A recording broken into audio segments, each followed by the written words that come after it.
दादी ने फिर आगे कहा, अब तुम जाओ, और हाँ, लंच में आज तुम अपने ससुराल वालों से यानी मेरे पूरे परिवार से मिलने वाले हो, तो तैयार रहना।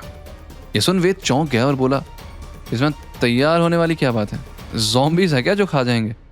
दादी हंसते हुए बोली, ज़ॉम्बीज़ को तो बस खून की भूख है, लेकिन इन्हें जब तुम मिलोगे तो समझ जाओगे। Be ready. क्या होगा जब परिवार को पता चलेगा कि वेद और कियारा की शादी हो चुकी है?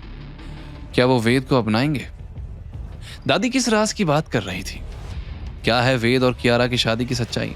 दादी की चेतावनी ने वेद को सोचने पर मजबूर कर दिया था, लेकिन जब वो कमरे से बाहर आया तो देखा कि कियारा थोड़ी दूर खड़ी एक एंटीक पीस देख रही थी। वेद समझ गया था कि कियारा नाटक कर रही है। वो हंसते हुए बोला, छुप कर बातें सुन रही थी? कियारा ने खुद की तरफ पॉइंट करते हुए मासूमियत से कहा, कौन? मैं क्यों बातें सुनूंगी? मैं तो बस ये एंटीक देख रही थी। अभी उसकी बात पूरी भी नहीं हुई थी कि वेद की नजर कियारा की सैंडल्स पर पड़ी तो वो बोला, तो तुम झूठ भी बोलती हो। तुम मेरे बाहर आने से पहले भागने वाली थी, लेकिन अफसोस तुम्हारी ये सैंडल टूट गई होगी। कियारा ने उसका मजाक उड़ाते हुए कहा, ये तो नया फैशन है, तुम्हारे जैसे गांव वालों को क्या समझ आएगा? कियारा पलट कर जाने लगी, लेकिन टूटी हुई सैंडल्स से वो ऐसे चल रही थी जैसे कोई बतख हो। वेद उसकी टेढ़ी चाल देखकर जोर जोर से हंसने लगी। कियारा मन ही मन बोली, अगर ये सैंडल ना टूटी होती तो मैं इसकी और दादी की पूरी बात सुन लेती। कियारा और तेजी से चलने लगी, लेकिन अगले ही पल वो फिर लड़खड़ा कर गिरने ही वाली थी कि वेद ने वक्त पर आकर उसे संभाल लिया। उसका हाथ कियारा की पतली कमर पर था और कियारा का हाथ वेद के कंधे पर। एक पल के लिए समय जैसे थम सा गया। वो मन ही मन बोली, इतनी एक्सरसाइज करता है शायद इसलिए इतनी परफेक्ट बॉडी है। वही वेद के दिमाग में कुछ और ही चल रहा था। वो कियारा से बोला, इतनी पतली क्यों हो? हवा खाती हो क्या? ये सुनकर ही कियारा ने झटके से उसे दूर किया और गुस्से में कहा, उफ, कैसे जंगली आदमी हो तुम वेद। एक लड़की को कैसे ट्रीट करते हैं तुम्हें इतना भी नहीं आता, बदतमीज कहीं का। उसने तुरंत अपनी दोनों सैंडल्स निकाली। वेद को लगा कि आज तो उसे पड़ने ही वाली है, लेकिन कियारा गुस्से में पलट कर चली गई। वेद ने राहत की सांस ली और कहा, चल वेद, इससे तो तू बच गया, लेकिन इसके परिवार वालों से कैसे बचेगा?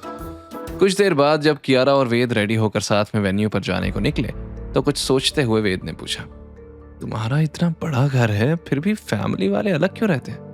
कियारा ने जवाब में कहा, सबकी अपनी फैमिली है, अपनी जिंदगी है, फैमिली के बीच भी प्राइवेसी जरूरी है वेद ने मुस्कुराकर सिर हिलाया और बोला, हमारे गांव में तो घर छोटा होता है लेकिन सब साथ रहते हैं, चूल्हा एक, आंगन एक और दुख सुख भी एक। शहर में ऐसे दिल का कनेक्शन कहाँ? ये बात जैसे कियारा को हिट कर गई, लेकिन वो कुछ सोच पाती उससे पहले ही दोनों बैंक्वेट हॉल के सामने खड़े थे। एक आम इंसान के घर का हॉल और बेडरूम दोनों मिलाकर भी शायद इतना बड़ा ना हो जितना ये एक डाइनिंग रूम था।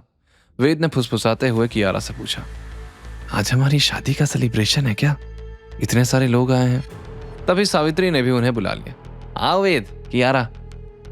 उन्होंने फिर पूरी फैमिली की तरफ नजर मारी।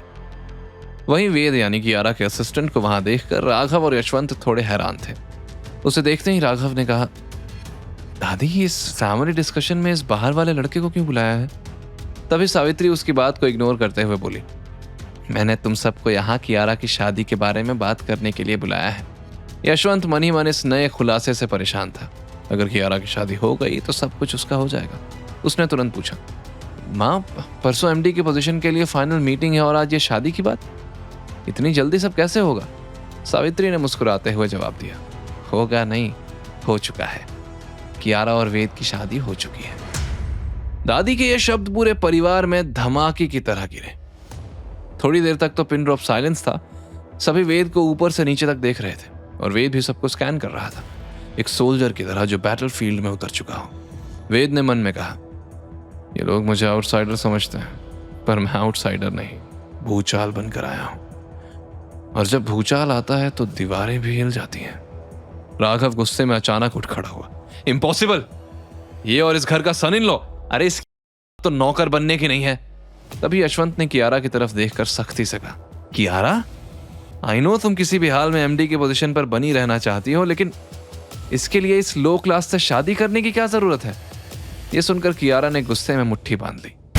आगे की कहानी जानने के लिए देखें अगला एपिसोड सिर्फ पॉकेट एफएम के यूट्यूब चैनल पर, और के फॉर किंग के सारे एपिसोड्स को सुनने के लिए डिस्क्रिप्शन में दी लिंक से डाउनलोड करें पॉकेट एफएम ऐप।